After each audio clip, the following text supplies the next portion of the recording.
Hey folks, so something I get asked about a lot is about these wider chord voicings I use in my playing. So like this kind of stuff.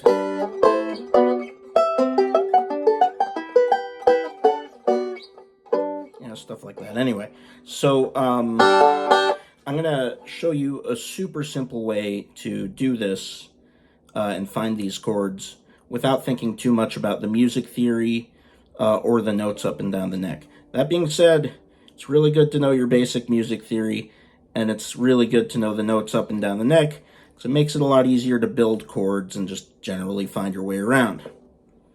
Anyway, don't worry about it for now, though. One step at a time.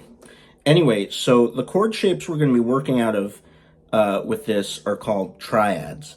So your basic chord shape that you're playing on the banjo, they're triads. They're 3-note chords, so made up of a root, a third, and a fifth. So don't worry too much about that. I'm going to explain that. But right now, the thing we want to focus on more is the root.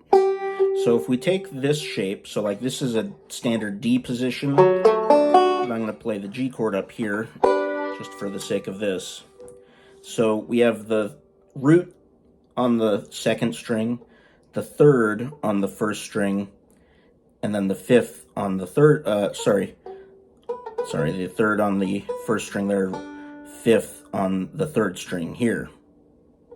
So then we have the first string and the fourth string are a unison, so both the third. So since you have the third up here too, you don't need the third there. So what can we do with that? So if we take this root and we move the root to the fourth string, then we get this open chord shape. It's really nice. So that's a G chord there. So if you don't want to think about like, okay, well the root is here on the second string and I need to find it on the fourth string, so like, that would be a G note. If you just want to think about the shape instead, if you're not quite there yet knowing where all the notes are, you can just think about, okay, the third string I'm fretting at the 7th fret, so that G note is on the 4th string, 2 frets below. And in these shapes in this position, it'll always be that way. The 4th string will be 2 frets below, unless you're making, some other chord, or moving notes around, like that.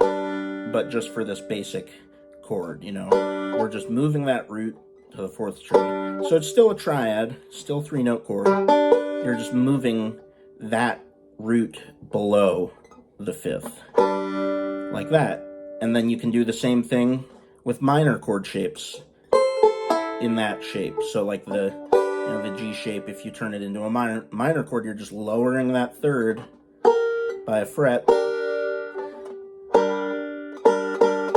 So you can go,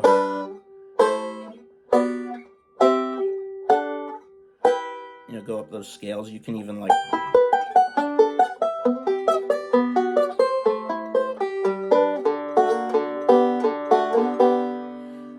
or rather. So, that's a really easy way to do it. And that's really all you need to know. It's like, hey, if this is my G chord, then I can take that root there and I can move it to the 4th string. If this is my A minor chord, I can take the root and move it down to the 4th string, and then, you can either leave the 2nd string open and just not play it, or you can mess around with fretting it so you could get like a major 7, a pretty sound dominant 7, more bluesy stuff. But, it's up to you to mess around with it, and, eventually you can start using it to like get up and down the neck. So like, if you're just to take the basic triads and go up and down the neck, you might do something like,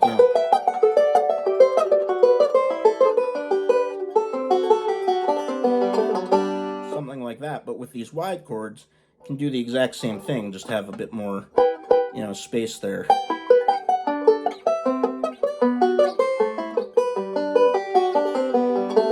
Wider intervals, that is. So hopefully that kind of helps a little bit with that. You know, and then once you get more into the music theory of things, you can actually play around, you know, with like, you know, different notes on any of the strings, really, and you can find some really cool sounds. But I won't go into that because that's more confusion territory. So start with this and, you know, see if you like it. Bye-bye.